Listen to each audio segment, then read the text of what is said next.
on the 7th of February. I was actually in Hobart as I was employed by the Mercury. I lived in Flagstaff Gully at that time, and I was 17 years old. During the day of the fires, it was 108 degrees Fahrenheit. There were reports of fires in a number of different locations, whilst the radio communication was in place. Just after lunch, Charlie McDonald, who was the general manager of the Mercury at that time, looked across the street to where I was in the cartographic office and screamed out. He said, "You live in Flagstaff Gully, don't you?" And I said, "Yes." He said, "I've ordered you a taxi." He said, "You've got to," he said, "It'll be here in a minute." So the taxi picked me up and we headed off towards the eastern shore. Smoke visibility, I suppose, was about 100 metres. The sun was a real bright, deep red, and taxi driver said, "Where are you headed?" And I said, "Headed to Flagstaff Gully." He said, "Oh, so I've heard there's 11 houses burnt down there." And I thought, well, gosh, there's only 5. So if he's half wrong, we're in trouble. So he said, "No, I'm not taking you to Flagstaff Gully." He said, "Is there anywhere else?" And I said, "Yes, take me through the back of Lindisfarne up to Sherwood Lodge." And my uncle owned Sherwood Lodge in those days, and he had an orchard as well that neighboured our farm. And I said, "I'll go there and pick up the tractor and orchard sprayer and then head down the gully to where most of the houses were."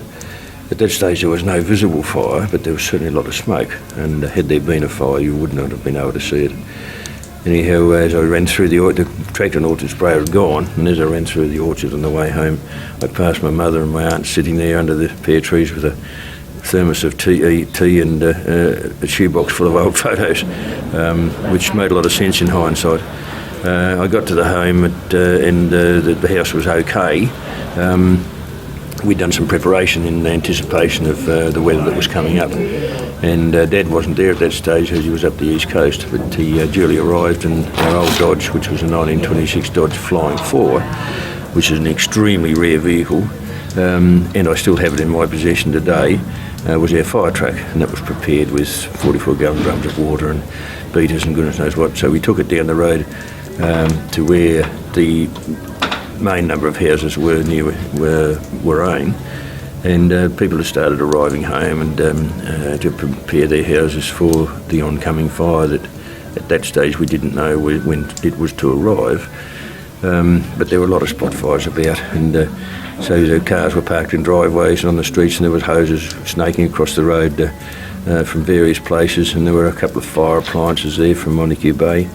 But give consideration to the fact that the landowners, particularly the farmers, were the ones with the fire appliances, their own farm equipment, as there was no structured. There was a rural fire board, but you had to provide the vehicle, and then they provided certain equipments to go with that vehicle. So the Tas Fire Service, as it exists today, certainly wasn't in place then. There was no radio communication, there was no mobile phone, and there was only the common knowledge of the landowners and the weather patterns that might assist in determining where the fire was going to come from and how it might behave.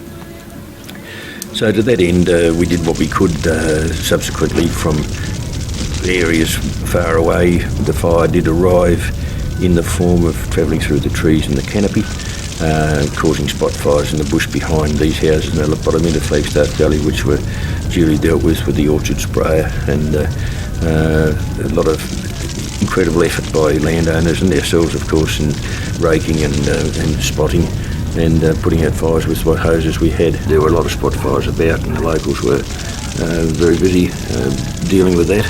And then I heard a noise coming down through the bush, which I assumed was the bulldozer from Stanton's quarry, which was further up the end of the gully. And because the smoke was so thick and there were bits of fires about, I thought I'd run up the road and direct the operator down to where it was needed.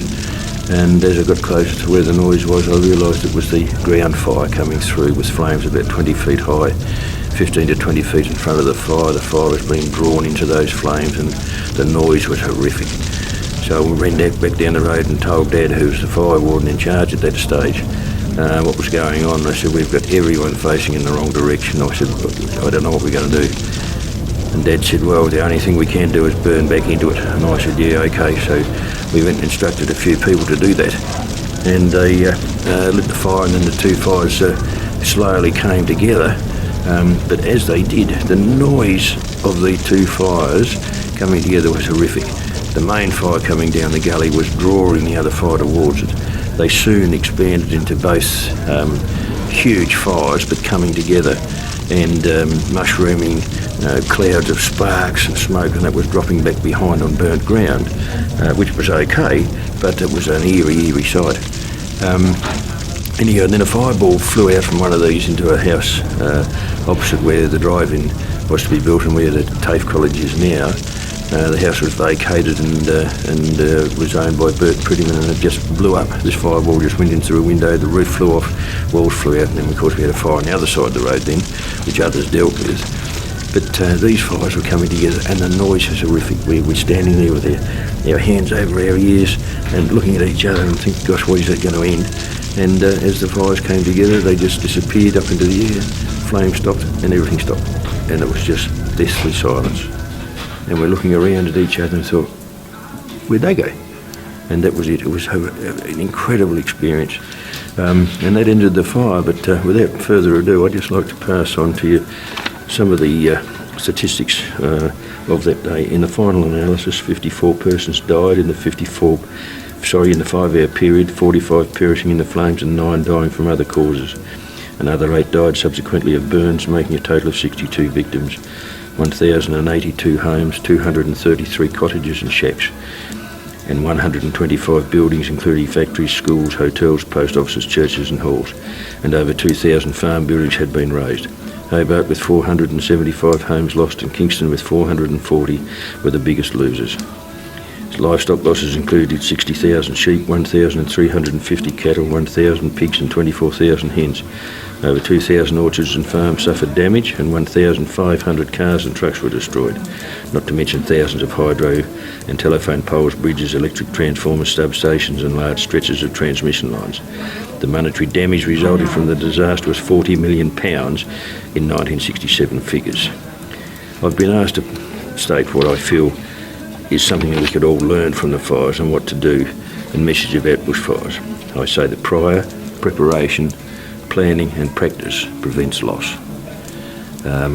Biggest form of that is just communicate with each other, manage hazard reduction activity, and by all means get involved in your local community in fire preparedness